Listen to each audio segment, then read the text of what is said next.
केंद्र सरकार द्वारा लागू की गई नई राष्ट्रीय शिक्षा नीति को लेकर इस समय पूरे देश में मंथन का दौर जारी है। नई राष्ट्रीय शिक्षा नीति पर सेमिनार और कार्यशालाओं के माध्यम से चर्चाएं की जा रही हैं। इसी कड़ी में मंगलवार को राजधानी जयपुर की राजस्थान यूनिवर्सिटी के UGC human development resource hall में राष्ट्रीय शिक्षा नीति 2020 विषय को लेकर बैठक का आयोजन किया गया। बैठक में राष्ट्रीय शिक्षा नीति को राजस्थान में लागू करने को लेकर विचार विमर्श किया गया। बैठक में professor DS Chundawat, professor Sanjay Lodha, BS Dehta मौजूद रहे। वहीं करीब 15 यूनिवर्सिटी के कुलपति भी इस बैठक में शामिल रहे। बैठक में उच्च शिक्षा मंत्री राजेंद्र यादव ने भी शिरकत की।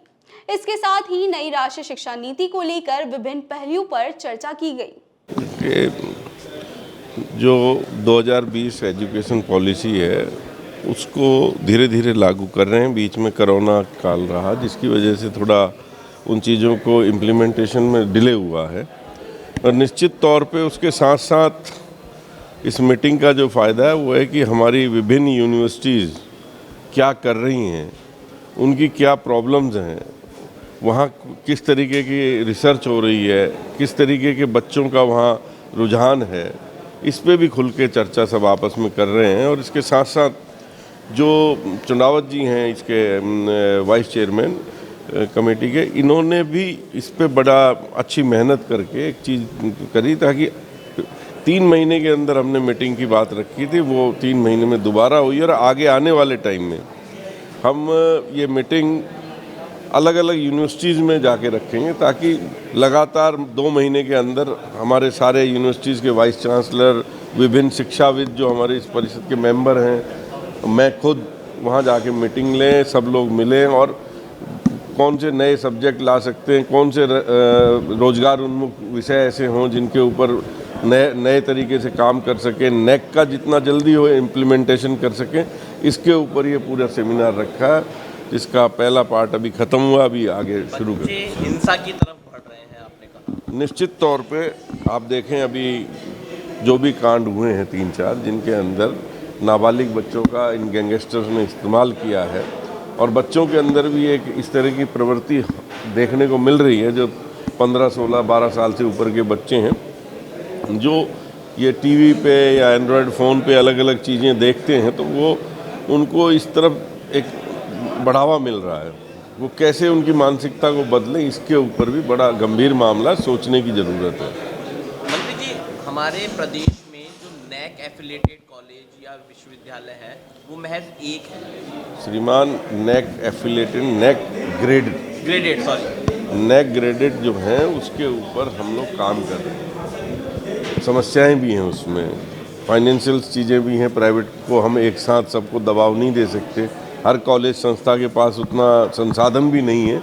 हमारे जो सरकारी कॉलेजेज हैं हमने उस पर युद्ध स्तर पे नेट अपग्रेडेशन के लिए काम शुरू कर रखा है, और साथ साथ हम चाहते हैं कि ये प्राइवेट जो हमारी संस्थाएं हैं उनके अंदर भी अच्छे ढंग से लागू हो। तो उसके लिए उनको भी हमने पिछली बार जो ये मीटिंग हुई थी उससे पहले सारे कॉलेज जो प्राइवेट कॉलेजेज हैं उनकी भी हमने मीटिंग ली थी, और उनको भी ये कहा था कि भाई इसको भी करो, और इसके सिवाय आपकी जो समस्याएं हैं आप हमें बताओ, हम वो भी आपके समाधान करा के देते हैं। उनका अच्छा सहयोग है प्राइवेट सेक्टर का भी आज कॉलेज एजुकेशन में, उसको और अच्छा लाने की ज़रूरत है, जिसके ऊपर राज्य सरकार काम कर रही है। बड़े स्तर पर पद रिक्त हैं उच्च शिक्षा में। निश्चित तौर पे आप कह रहे हो, 1953 पदों का आरपीएससी को भेज दिया गया है, जो जल्दी आ जाएंगे। अभी हमें कुछ मिले भी हैं, और इसके साथ साथ हमने विद्या सिंबल का एक नया जो शुरू किया है कि उसमें आप विद्या सिंबल पे कहीं पर भी अगर कमी है किसी टीचर की, सब्जेक्ट टीचर की, तो वो वहाँ पर प्रोफेसर को ले सकते हैं। लेकिन प्रोफेसर अभी आपने 1309 समथिंग कुछ पदोन्नत भी किए हैं, निश्चित तौर पर जो नीचे की कड़ी है वो खाली हो चुकी है। नहीं, ये कड़ी नीचे ऊपर खाली नहीं होती, ये तो पिछले बहुत साल से रुका हुआ था, जो ज़रूरी था हमने उसको किया है।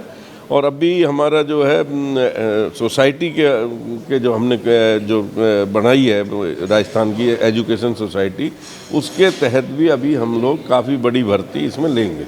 मंत्री जी, ये जो भर्तियां आप लोग कर रहे हैं वो अपनी जगह ठीक है, लेकिन देखने को मिल रहा है कि आपने खुद ने भी माना कि हमें बाहर से लेने पड़ते हैं वीसी हमारे यूनिवर्सिटीज़ के। मैंने माना नहीं है, लेने पड़ते हैं नहीं, लिए गए पिछले 5 साल के अंदर। 2014 के बाद ये कुछ ज़्यादा प्रचलन चला था, तो मैंने भाषण में भी यही कहा कि भाई ये इंपोर्ट करने पड़ रहे थे, इसलिए हम चाहते हैं कि हमारे यहाँ भी इस तरीके के लोग हैं, हम उनको आगे लाएं।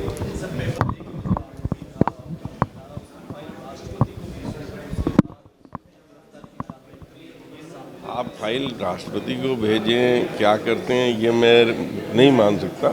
जो है उसकी गिरफ्तारी हुई है, जैसे ही पता लगा उसे गिरफ्तार कर लिया गया, और उसके अंदर सरकार सख्त है पेपर लीक में। निश्चित तौर पे आपको बता दें कि हमारे जो कानून बनाया है, पूरे देश में सबसे पहले नकल विरोधी जो कानून कराया, जिसके सख्त किया है, वो राजस्थान ने ही किया है, और अभी उसको लागू कर दिया है।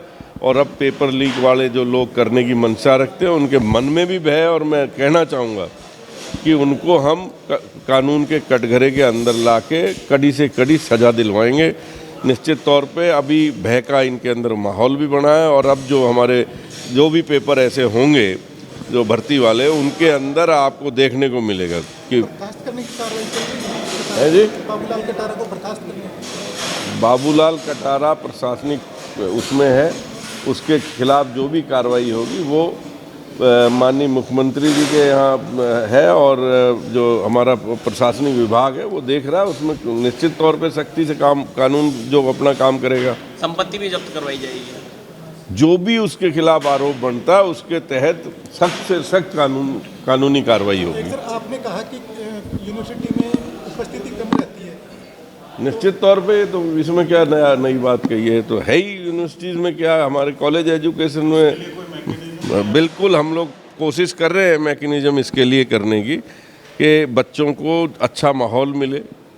कॉलेज एजुकेशन में जब बच्चा गांव से निकल के आता है कस्बों में, बड़े कॉलेज में, तो निश्चित तौर पे उसको एक्सपोजर मिले और वो ज़्यादा से ज़्यादा क्लास अटेंड कर सके। उसके लिए हम यही सब मंथन इस जो आज सेमिनार है इसके अंदर कर रहे हैं। इसके साथ ही उच्च शिक्षा मंत्री राजेंद्र यादव ने कहा कि 309 प्रोफेसर के पदों पर पिछले दिनों पदोन्नति की गई। साथ ही आने वाले समय में 1913 पदों पर प्रोफेसर की भर्ती की जाएगी, जिसकी अनुशंसा आरपीएससी को भेज दी गई है।